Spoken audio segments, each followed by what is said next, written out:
It's true what they say about the shower being the source of inspiration for new material. As I was staring at the tiles today, I got to thinking about this title, Can You Scale Mattering? By mattering, I mean caring for people, understanding them, relating to them, making others feel like they matter and feeling like you matter as well. Now, before you judge too much whether this is a hippie concept or whether it's too touchy-feely for you, here's the reason I mention it. Lately, most of my work has been around culture change, mindset change, habit change, breaking through what traditionally have been really tough barriers. Because the blessing of everything that we've gone through in the past 18 months is this. We can see. For the first time, we've been shown things that are possible, whether it's simple as working from home, working remotely with teams, or something far more enlightening or surprising. It doesn't really matter. The point is we've had a chance to see it. We've seen it firsthand. What we were told wasn't possible. Now we know that it is, or at least it might be. And in a way, the big lie, the big veil has been lifted. Whether on purpose or whether by accident, we've been fed a line that things must be a certain way and it couldn't be possible any other way. Therefore, you must do, you must comply, you must agree. And what we're learning is, no, it can be different. What this is creating, of course, is people who are leaving their jobs, leaving their careers and saying, I don't need this. I don't have to do this. I don't have to do this way. I don't have to do it your way. I'm going to do it my way. Okay. That's pretty cool.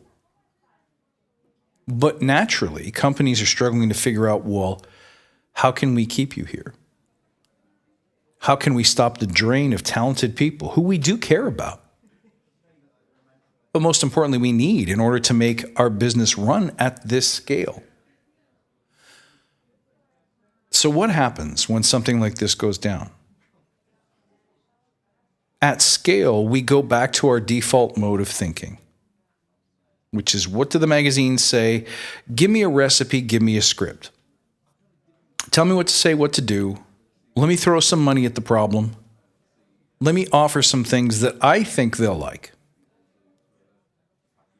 And maybe people who are on the fence, or even those who are thinking about leaving, who are certain about leaving, will see that there's a future with this company, with us. Because we care, because we're doing the right things to keep you here. And it's not working yet.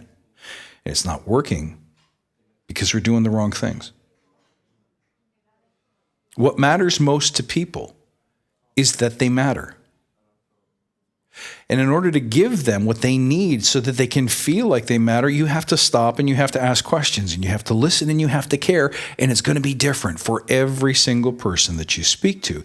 That's the problem. Mattering is hard to scale.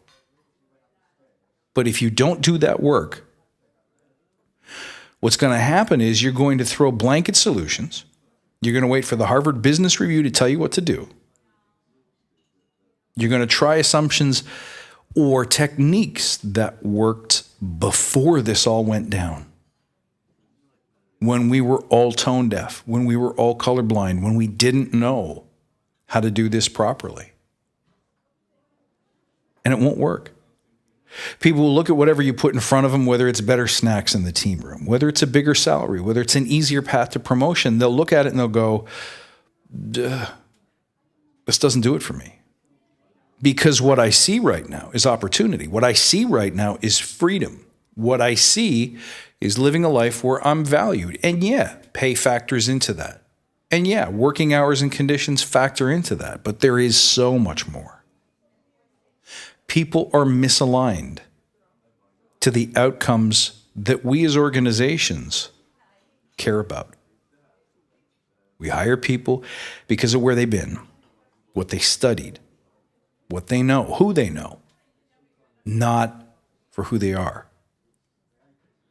And so this was a great big rift waiting to get worse, waiting for a moment that finishes the tear. And we found it. We're knee deep in it now, so what are we going to do? We have to learn how to scale mattering. And you may not believe me, and you may say, oh, that's impossible, but it's not impossible. And I can tell you for a fact that it's true. This is the only way to correct this problem. Change is required because people have seen over the wall. How do you do it? Well, that's something I'm going to have to drip to you in little pieces because, like I said, the whole source of this problem is our recipe-based culture. Give me the script, give me the recipe, tell me what to do in what sequence, what to say, and I'll do it. And then when can I have my result?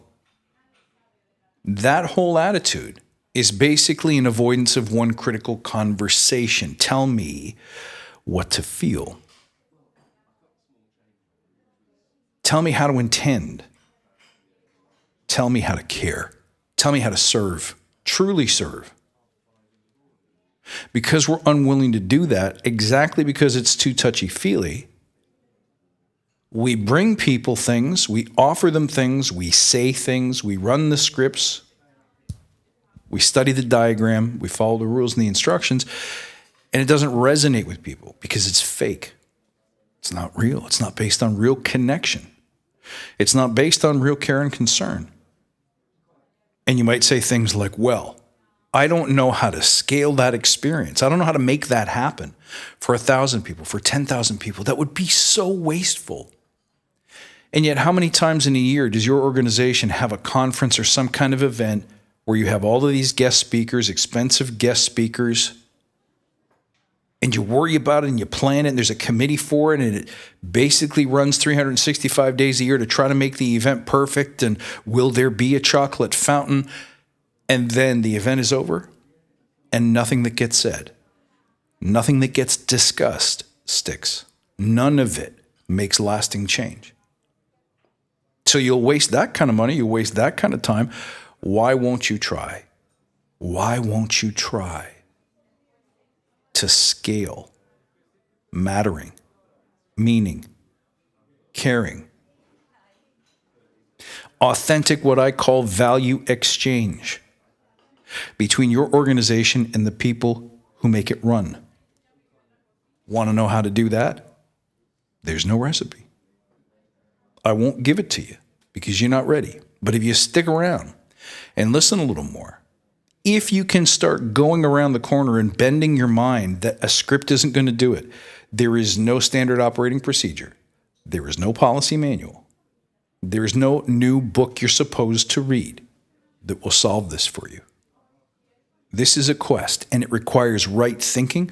It requires right action. It requires right mindset, just like Agile itself. And if you're not willing to do that work, the result just won't come to you. I could feed you the scripts and they'll fail, and you go, you see? Another failed experiment. Let's get back to putting more gummies in the guest room. But I'm telling you, if you're willing to do the work, if you're willing to listen, if you're willing to trust, you can make change. You can get through this.